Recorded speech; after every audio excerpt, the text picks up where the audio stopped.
सुरेखा उसके पति वरुण, सास भानुमति और ससुर आंजनेलु के साथ एक बड़े घर में रहती थी। बाप बेटे दोनों उसी गांव में एक दुकान में सब्जी बेचकर आए हुए पैसों से उनके परिवार का देखभाल करते थे। भानुमति बहुत आलसी थी।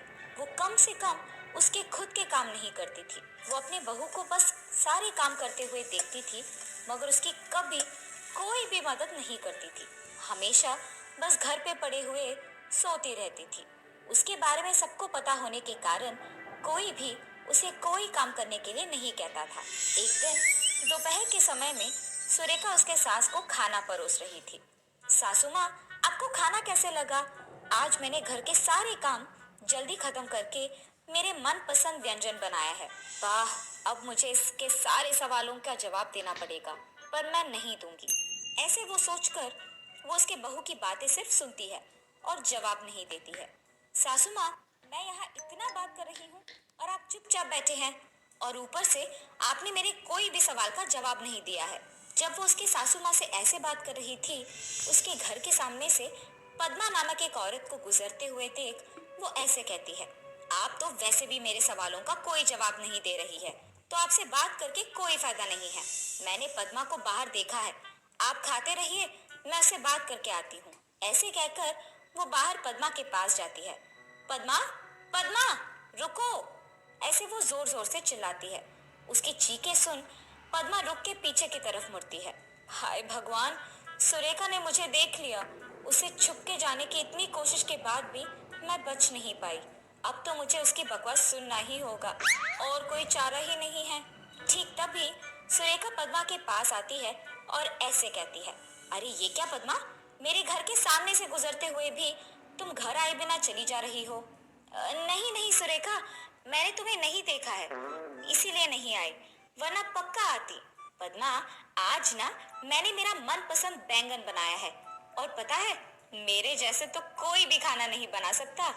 ऐसे वो लगातार पद्मा से बातें करती रहती है, और ऐसे बहुत समय बीत जाता है। बाप रे, बहुत समय हो गया। अब अगर मैं इसे नहीं रोकूंगी तो ये सारा दिन मुझे ऐसे ही खड़ा करते बात करती रहेगी। सुरेखा, मैं स्टफ पे चावल रख के भूल गई, मुझे तुरंत घर जाना होगा। हाँ ठीक है पद्मा, मुझे भी अंदर जाना होगा, सासू माँ को खाना परोसकर बहुत देर हो गया है। ये कहकर वो उसके घर के अंदर जाती है। ऐसे ही पद्मा सबके साथ बहुत बात करती थी। नया हो या पुराना, उसे कोई फर्क नहीं पड़ता है। हमेशा की तरह एक दिन सुरेखा उसके सासू माँ को खाना परोसकर पड़ोसी के घर जाकर उनसे बात करने लगती है। अरे रे, मैंने सासू माँ को खाना परोसे हुए बहुत देर हो गई है, मुझे घर जाना होगा। चलिए मैं निकलती हूँ। हाँ, भगवान का शुक्र है कि इसको उसकी सास की याद आ गई है, वरना वो सारा दिन यही रह जाती। और ऐसे सुरेखा उसके सास के पास जाती है। सासू माँ, हो गया आपका खाना? ऐसे कहते हुए वो देखती है कि उसकी सासू माँ खाना खत्म करके हाथ धोए बिना वही बैठी रहती है।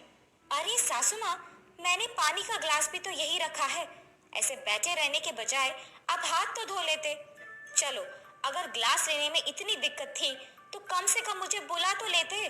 इतनी आलसी रहना अच्छा नहीं है सासू माँ। ये लीजिए पानी। जब सुरेखा पानी का ग्लास देती है, तब जाकर उसकी सास हाथ धोकर पानी पीती है। बाप रे, सासू माँ, कितनी आलसी है आप, ऐसे नहीं चलेगा। उसके ऐसे कहने के बाद भी उसकी सास कुछ नहीं कहती है, और ऐसे कुछ दिन बीत जाते हैं। एक दिन सुरेखा घर के सारे काम खत्म करके बाहर खड़ी होकर इधर उधर देखती रहती है। अरे ये क्या, आज तो मैंने सारे काम बहुत जल्दी खत्म कर दिया, लेकिन बात करने के लिए कोई नहीं दिख रहा।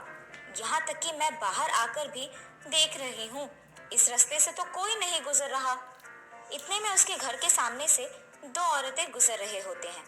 तब सुरेखा उनके पास जाती है। कौन हो तुम लोग? मैंने तो तुम्हें यहाँ कभी नहीं देखा है। कहाँ रहते हो तुम?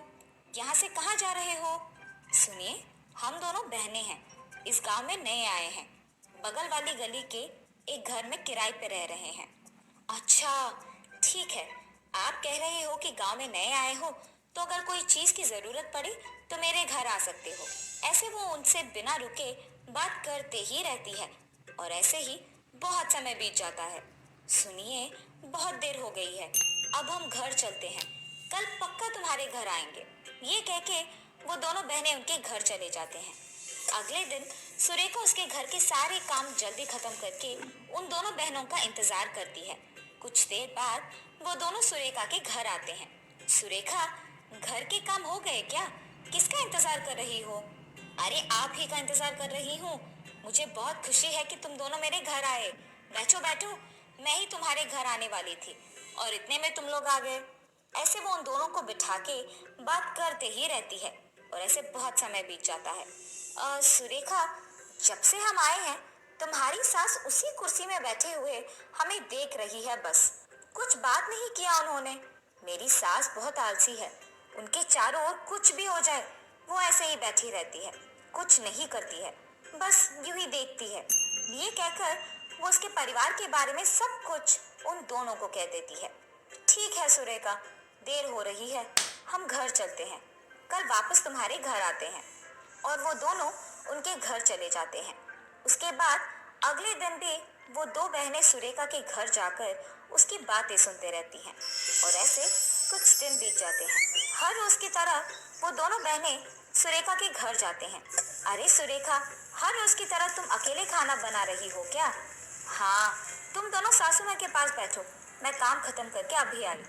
तब बहनें दोनों उसका घर पूरा छान मारते हैं। बहन, हर रोज की तरह आज भी इसके घर में कोई नहीं है, सिर्फ सुरेखा और उसकी सास है। हाँ दीदी, यही सही मौका है। देर किए बिना सुरेखा को पूछते हैं कि वो उसके घर में पैसे, गहने और सोना किधर छुपाती है। उन्हें लेकर यहाँ से निकल जाना होगा हमें। ये फैसला करके वो दोनों रसोई में खाना पकाते हुए सुरेखा के पास जाकर ऐसे पूछते हैं, सुरेखा, सारा दिन तो वैसे तुम्हारे घर में सिर्फ तुम और तुम्हारी सास रहते हो ना, तो अगर कोई चोर वोर आ गए तुम महंगी चीजों को कैसे बचा पाओगी? तुम दोनों को चौकन्ना रहना पड़ेगा। अरे हमारे घर में चोरी होने की चिंता नहीं है, क्योंकि हमने हमारे पैसे, सोना और गहनों को एक अलमारी में रख के बंद कर दिया है। उसे सिर्फ मैं और मेरे पति खोल सकते हैं। चलो सुरेखा, तुरंत इस अलमारी को खोलो और हमें सारे पैसे, सोना दे दो, वरना हम तुम्हारी सास को जान से मार डालेंगे। ऐसे वो सुरेखा के गले पे चाकू लगाकर कहती है। सुरेखा चौंक जाती है और डर के मारे उन्हें अलमारी तक ले जाती है। मैंने तो सोचा कि तुम दोनों बहुत नेक और अच्छे हो। ये सब मेरी गलती है। अगर मैंने तुम दोनों को मेरे घर के अंदर बुलाया नहीं होता तो शायद ये सब नहीं होता। तुम्हारे बकवास के लिए हमारे पास कोई समय नहीं है। अलमारी खोलो जल्दी, वरना तुम्हारे सास को मार देंगे। मैं अगर इस कुर्सी से उठूंगी तो उन दोनों को चुटकी में बाहर फेंक दूंगी। तब तक इन्हें जितना हंगामा करना है करने दो। बाहर आते ही इन दोनों का काम तमाम कर दूंगी। सासू माँ, बाहर जाकर सबको बुलाइए। ऐसे सुरेखा जोर से चिल्लाती है। तुमने खुद तुम्हारे घर वालों के बारे में हमें बताया है। तुम्हारी सास इतनी आलसी है कि खतरे के समय में भी वो उस कुर्सी से नहीं उठेगी, तो उन्हें बुलाकर कोई फायदा नहीं है। ये कहते हुए बहनें दोनों सुरेखा के मुंह में कपड़ा घुसाकर उसके हाथ और पैर को रस्सी से बांध देते हैं। मेरे बहू को उन लोगों ने रस्सी से बांध दिया है। बाहर आने दो, उनको मैं एक सबक सिखाती हूँ। ये सोचकर वो उन दोनों को बस देखते रहती है और इस सब के दौरान वो बहनें उसके अलमारी में मौजूद सारी चीजों को लेकर घर से निकल ही रहे थे कि सुरेखा की सास उन्हें देख ऐसे सोचती है, वैसे भी ये लोग सोना और पैसे ही तो चोरी करके लेके जा रहे हैं। जाने दो, अब मैं इस कुर्सी से नहीं उठ पाऊंगी। उन दोनों के जाने के बाद भी वो उसके बहू को रस्सी से मुक्त करने के लिए भी नहीं उठती है। ऐसे ही शाम हो जाता है। शाम होने के कारण जब उसके पति और बेटा घर आते हैं तो सुरेखा को ऐसे रस्सी में बंधे हुए देख चौंक जाते हैं। भानुमति, बहू को ऐसे रस्सी में किसने बांधा? उसे मुक्त करे बिना तुम यहाँ क्या कर रही हो? क्योंकि भानुमति उन्हें कोई जवाब नहीं दे रही थी, वो सुरेखा के मुंह से कपड़ा निकालकर उसके हाथ और पैर को रस्सी से मुक्त कर देते हैं।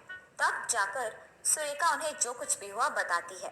बेटा, अब ऐसे रोककर कोई फायदा नहीं है। अनजान लोगों से ज्यादा बात करोगे तो ऐसे ही होगा। और तुम्हारे साथ ही मेरी बीवी का भी गलती है। उसके आलसी रहने के कारण ही ये हुआ है।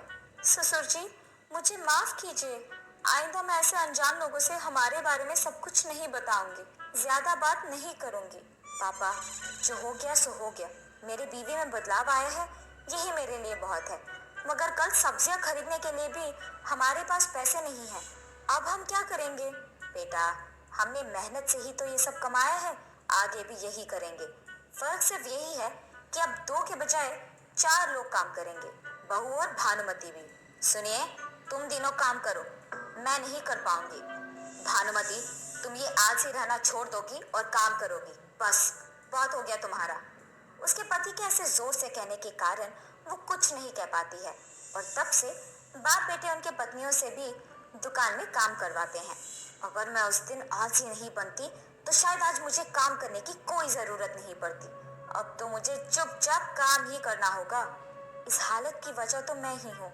मुझे कम से कम अब से बेवजह इतना ज्यादा बात करना नहीं पड़ेगा।